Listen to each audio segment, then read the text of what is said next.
Hi, it's Alaska Granny. Read the news, preppers. Italy's government convenes talks amid skyrocketing pasta prices. Italy's government is on full alert following a national problem: skyrocketing pasta prices. The price of pasta rose for 2 consecutive months, by 17.5% in March, followed by a 16.5% rise in April when compared to the same periods a year earlier. This is despite the falling price of durum wheat, which has dropped by 30%. How much pasta do Italians actually eat? 81% of Italians say that they eat pasta regularly. The average Italian eats 23 kilos or 51 pounds of pasta per year.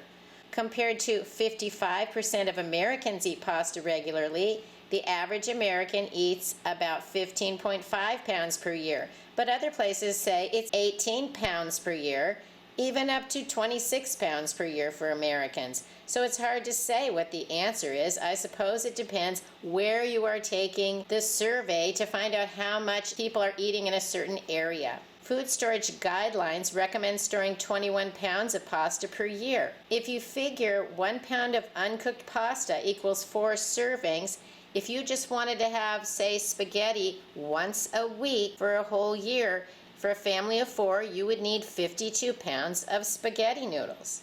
It isn't just spaghetti that's pasta, you know. What about mac and cheese? What about fettuccine alfredo? What about lasagna? Ravioli? Don't forget pasta salads, noodles and soups, tuna casseroles.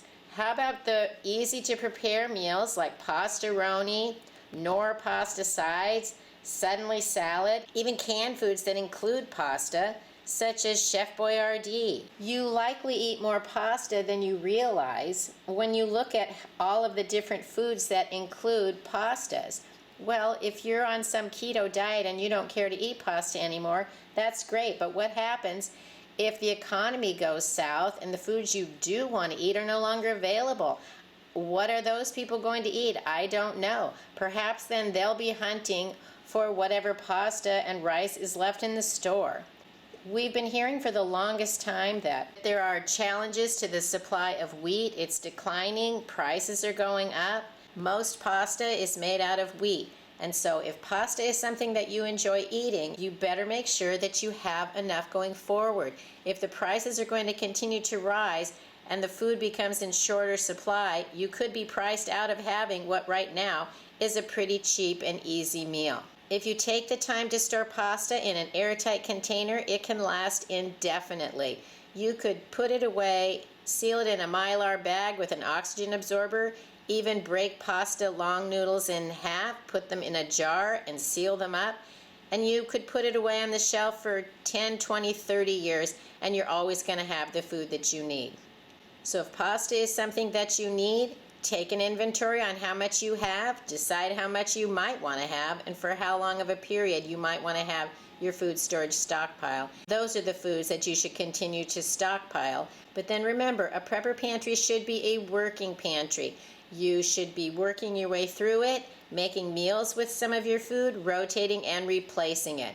Why would you put a huge amount of pasta away in your stockpile if it's not something you ever eat? I can see putting some away if you never eat it so that you'll have something to eat in the future.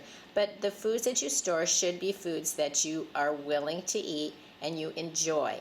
In a crisis situation, we want comfort foods, foods that we're familiar with and enjoy eating. If you enjoy eating pasta, make it a priority that you have enough and whatever the toppings and condiments that go with it. Leave us a comment. What is your favorite way to serve pasta, so we can get ideas on how to use the foods we have and make economical meals at the same time. I hope you'll like my video, share my video, and please subscribe to the Alaska Granny channel.